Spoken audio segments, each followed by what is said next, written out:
CRPF जवान के संबर्धना देला मां माहेश्वरी सेना। सोनपुर जिला बीरमहाराजपुर ब्लॉक लुमुरजेना गाँव ठाने मां माहेश्वरी सेना तरफु सीआरपीएफ जवान के स्वागत संबर्धना करा जाइथिला।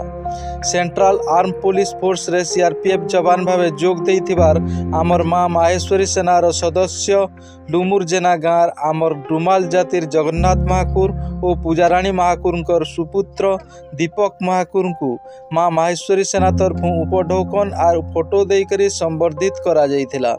दीपक महाकुर भाई देश सेवारे निज के समर्पित करी जातिर ना रखबे बोली कहिथिले। तांकर ई सेवा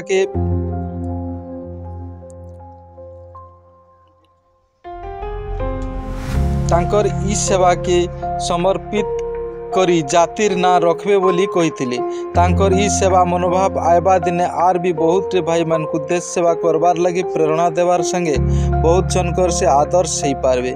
आमर डुमाल जातिर गौरव बढ़ेथिबार दीपक महाकुर को मां माहेश्वरी सेना तरफु बहुत बहुत शुभेच्छा और अभिनंदन।